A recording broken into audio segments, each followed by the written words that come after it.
This is technology that doesn't even exist. The big question, are we alone? We're not alone, and someone knows we're not alone. For people who don't know the story, you used to work at Area 51. S4. Okay. It's about 15 miles south of Area 51. When did things get weird? Like, at what point in time did you say, hey, this is not normal work? The demonstration of the reactor working, it caught my attention. This is technology that doesn't even exist. This was a small reactor about the size of a basketball.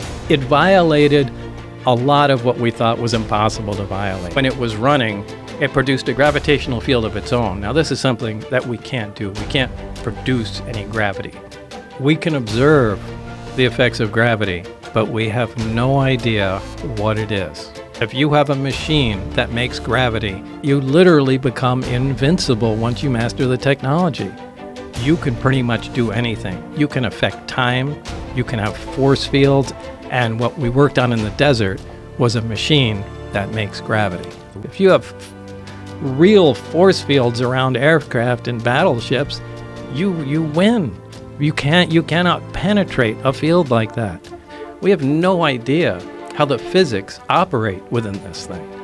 The power levels are, like I said, astronomical. Like, it's incredibly dangerous to tinker with something like that. How many of these things did they have? They had nine craft altogether. I only got hands-on with one of them.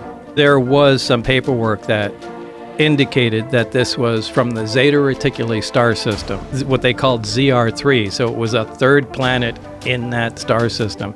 And there's this very heavy element fuel, element 115, something that wasn't on our periodic charts at the time. But it is now.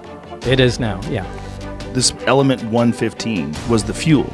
Yeah, it was the fuel. You get inside this thing, and it's designed for something that's much smaller than a human. Yeah, and the seats were small, too. There's nothing else in there. There's just seats, the reactor, and some of the subcomponents. There's no control panels. There's no bathroom.